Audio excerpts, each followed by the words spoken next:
Hello, and welcome to my channel. Why was David a man after God's own heart? Yes, he was predestined to be the royal bloodline from day one. We know that. But there's much more to David than that. That's for sure. Let's pick it up in 1 Samuel 18. King Saul promised that whoever killed 100 Philistines and brought back their foreskins would be rewarded with many gifts, plus his daughter Michal. So David brought back 200 foreskins, double what the king requested. Boy, you might say David had a lot of skin in the game. I think you get my spiritual drift. Gee, those poor Philistines, when they had to face David and his mighty men, there were only two outcomes that were inevitable. One, certain death. Boy, that would ruin your whole day.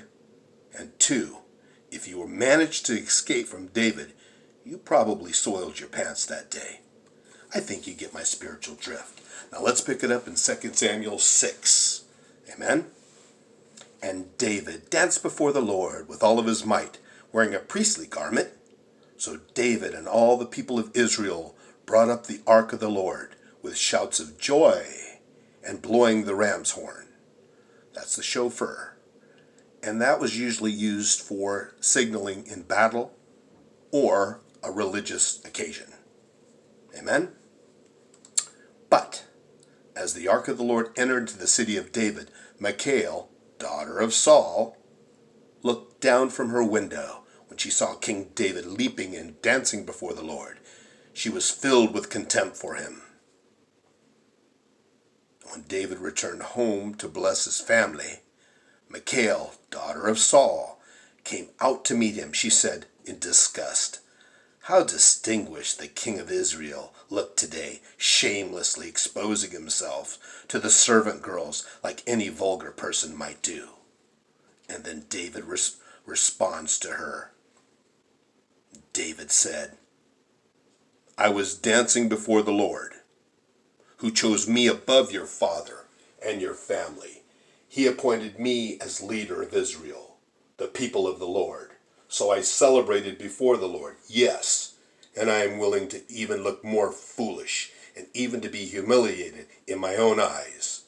But those servant girls you mentioned will indeed say that I am distinguished." So David drops the spiritual hammer on Michal, and frankly, she had it coming. Now, what can we learn from the behavior of David and Michal? First, David's wife was inhibited at best. Obviously, she did not have a close relationship with the Lord. She was filled with contempt because of David's expression of love to his Lord that day. Let's face it, Michal, she wasn't the Proverbs 31 girl that I'm always harping about. And David, let's not forget about David. He set the bar real high that day for praise and worshiping the Lord. Amen? David could care less about Michal or anybody else what they thought about him praising and worshiping the Lord that day.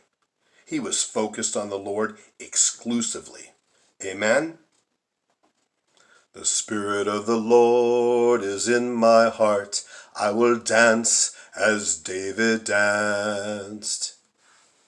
And remember, God's victory over evil is the root of our faith. Amen?